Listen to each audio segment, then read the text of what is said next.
Inscribed angle, क्या नाम है? Inscribed angle. तो सुनो भाई, इंस्क्राइब्ड एंगल किसको बोलते हैं, जरा ध्यान से देखना है यहाँ पे। ओके, इस डायग्राम को ध्यान से देखो, आपको एक बात पता चलेगी कि ये जो एंगल पी क्यू आर है, angle P Q are, okay, इसने इस सर्कल को कट किया है। कहाँ पे कट किया है? पी पे, और लिखा है the arms of angle P Q R intersect the circle at points P and R. और ऐसे केस में एवरीवन इस एंगल को कहते हैं, याद रखना, इस एंगल को कहते हैं, ओके। और मैं पहले से ही बता देता हूं, आगे हम लोग पढ़ने वाले, इसको कहते हैं इंटरसेप्टेड आर्क। क्या कहते हैं इसको? बोलो जोर से। इस एंगल को क्या बोलेंगे? बोलो ना, बोलो। और इस आर्क को क्या बोलेंगे? देखो, कभी कभी हमने वो केक की दुकान में जाते और बोलते कि भैया पूरा केक नहीं चाहिए, सिर्फ एक पेस्ट्री चाहिए, है ना। तो ऐसी शेप का कोई पार्ट कट करके देता हम लोग को, है ना। तो उस केक में ये जो एंगल बना ना यहाँ पे उस पेस्ट्री में, ये एंगल है हमारा, क्या? और ये जो पार्ट है आगे का, ये क्या है भैया? Intercepted arc. फिर एक बार देख लो भैया, गलती मत करना, ये एंगल है और ये, इसलिए उसका नाम है इंस्क्राइब्ड एंगल और इसका नाम है, ठीक है एवरीवन, ओके। ये कहानी पहले यही बना लो जल्दी से, और दो ही चीज मार्क कर लो इसमें, इंटरसेप्टेड आर्क, ठीक है। चलो सुनो अभी, इंटरसेप्टेड आर्क। अभी देखो मेरी बात सुनो ध्यान से, ये जो ना 6 डायग्राम अपने सामने है, ओके, ये 6 डायग्राम में फर्क क्या है? एनीबॉडी? मेरा सबसे पहला क्वेश्चन ये है, क्या हर सर्कल में ये है इंटरसेप्टेड आर्क है?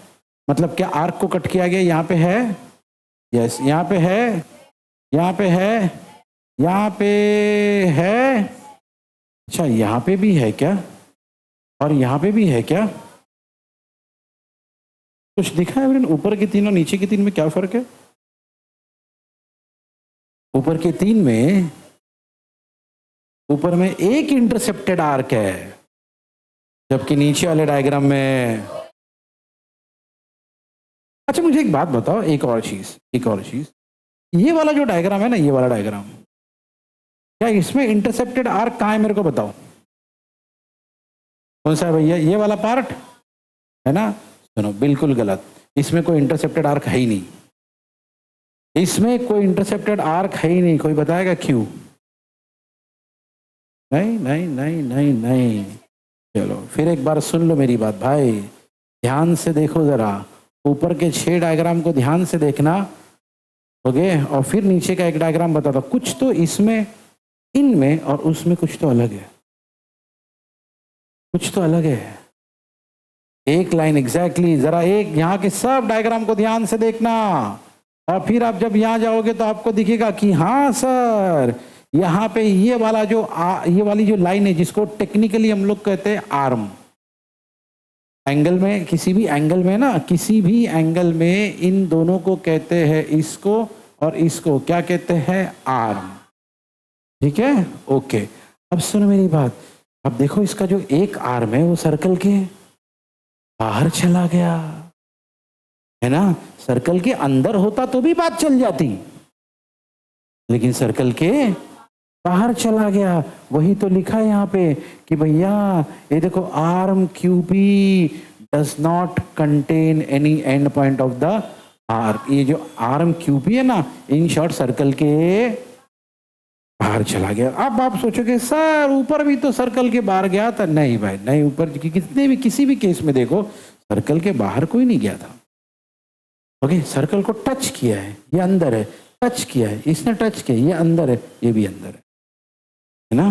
ये कहानी, बात समझ में आई एवरीवन? ओके, तो ये सब में इंटरसेप्टेड आर्क है, लेकिन उसमें इंटरसेप्टेड आर्क नहीं है, क्योंकि उसमें एक पार्ट या एक आर्म एंगल का एक हिस्सा सर्कल के बाहर चला गया, ऐसा नहीं चलता भैया, दोनों अंदर होने चाहिए।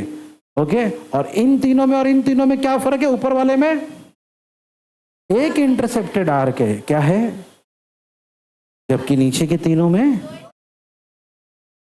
बात समझ में आई एवरीवन? ये कहानी है, ठीक है। चलो अभी ना एवरीवन मैं आपको ना एक इंपॉर्टेंट थ्योरम कराने वाला हूं। ओके, इंपॉर्टेंट थ्योरम है, नाम है इंस्क्राइब्ड एंगल थ्योरम। सब बोलो भाई, फिर से बोलो। इस थ्योरम के 3 हिस्से हैं। ओके, मैं समझाऊंगा क्यों 3 हिस्से। फिलहाल इन तीनों में क्या करना है पहले मैं वो बता देता हूं। सुनो, इन तीनों डायग्राम में ना एक एंगल होगा BAC, ढूंढो पहले। तीनों में है क्या? देखो, पहले वाले में हाँ सर B है, A है, C है। सेकंड वाले में हाँ सर B है, A है, C है। थर्ड वाले में अरे फिर से B है, A है, और यानी तीनों में B है, A है और C है, यानी तीनों में एंगल BAC है। अच्छा, फिर इन तीनों में ये बंदा भी है, कौन? Arc BXC। सर इसमें किधर है? ये देखो BXC। सर इसमें किधर है? ये देखो BXC। सर इसमें किधर है? ये देखो भैया BXC। तो तीनों में है आर्क BXC। हमको क्या प्रूव करना है?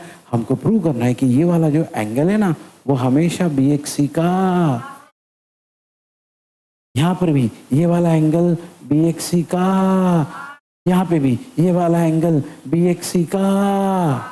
ये हमको प्रूव करना तीनों केस में, ठीक है। चलो, थ्योरम का स्टेटमेंट कुछ ऐसा कहता है, the measure of inscribed angle. सब बोलो, मुझे अभी अभी तुमने पढ़ा, मुझे सोच समझ के बताओ, क्या ये इंस्क्राइब्ड एंगल है? यस।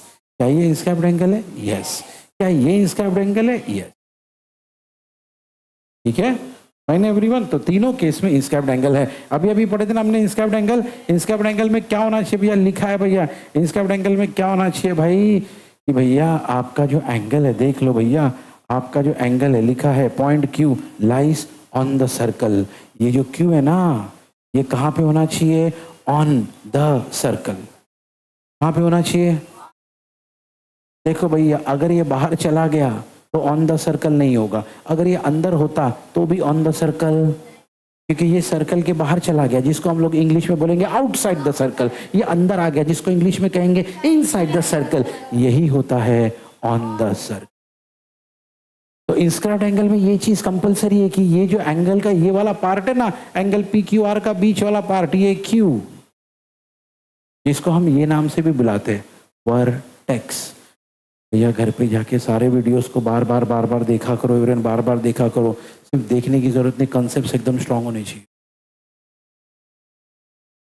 फैसिलिटी है उसको यूज करो। सुनो, तो जो वर्टेक्स है ना, ये कहाँ पे होना चाहिए बोले? ऑन द सर्कल, ठीक है। और इस केस में देखना एवरीवन, यहाँ पे अपना जो एंगल BAC, उसका वर्टेक्स कौन है? A, और वो बराबर ऑन द सर्कल है। यहाँ पर भी जो एंगल है BAC, उसका वर्टेक्स कौन है? A, वो भी, यहाँ पे भी एंगल BAC का जो वर्टेक्स है A, वो भी। इसीलिए हम बोल सकते हैं कि हमारे ये जो एंगल्स है, ये सारे एंगल कौन है? चलो भाई, इंस्क्राइब्ड एंगल पता चल गया, ठीक है। अच्छा, अगर ये इंस्क्राइब्ड एंगल है तो इसको क्या बोलेंगे हम लोग? इंटरसेप्टेड आर्क, बराबर।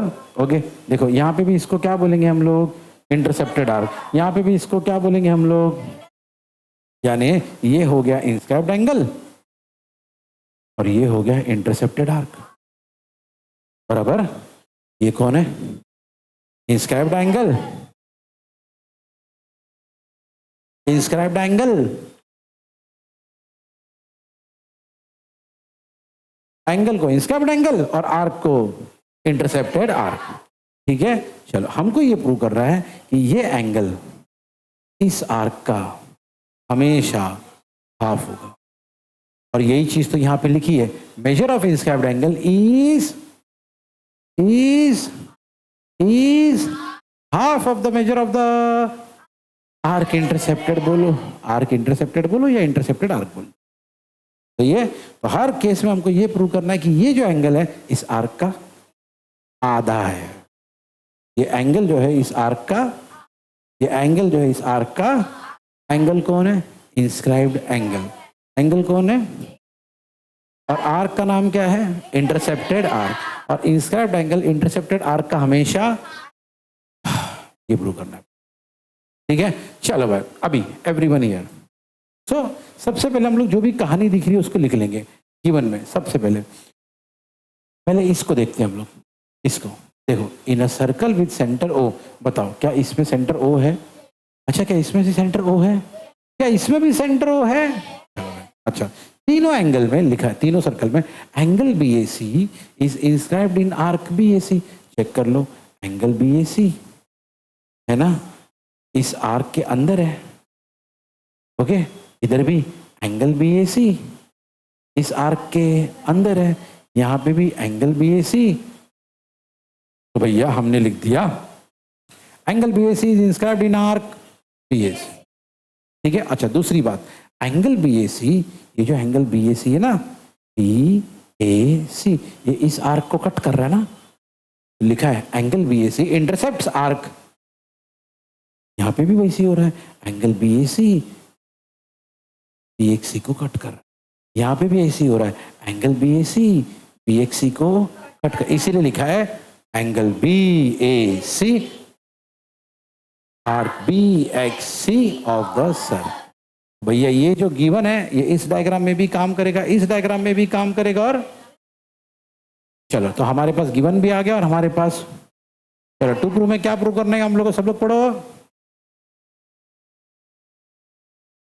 Half measure arc B X C, मैं पढ़ता हूं, measure of angle B A C is equal to half measure arc B, सही है, चलो भाई ओके। अब ठीक है इतना, okay everyone here.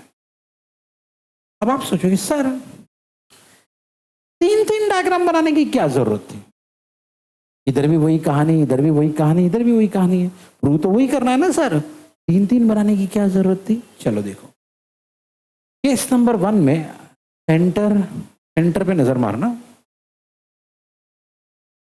O very good, case number 2 में भी सेंटर है ओ, केस नंबर 3 में भी सेंटर है ओ, कुछ फर्क नजर आया, कुछ तो फर्क है, पानी पिलाओ, कुछ तो फर्क है तीनों में, आराम से देखो, आराम से देखो,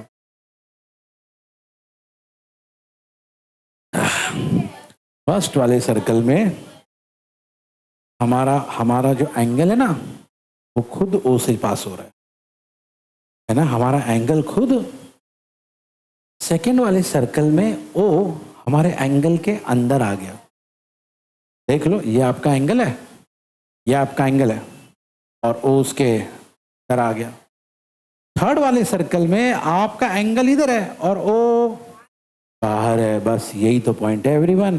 अब इंग्लिश में इसको कैसा लिखेंगे, यहाँ पे centre O on the angle है, यहाँ पे इनसाइड द एंगल है, और वहां पे इसीलिए 3 केस बने, इसीलिए 3 केस बने, समझा 3 अलग अलग केस क्यों बने, एक बार centre on the circle on the angle था, एक बार सेंटर एंगल के अंदर आ गया था, और एक बार सेंटर एंगल के, तो ये बात समझ में आई एवरीवन, ओके। चलो तो अब इसके बेसिस पे हम लोग जो है ना इसको प्रूव करेंगे। अब प्रूफ इसका बहुत इजी है एवरीवन, प्रूफ का कोई टेंशन नहीं है, प्रूफ इसका बहुत इजी, ओके। चलो सुनो अभी ध्यान से, अच्छा उसके पहले सब लोग है ना एवरीवन, फटाफट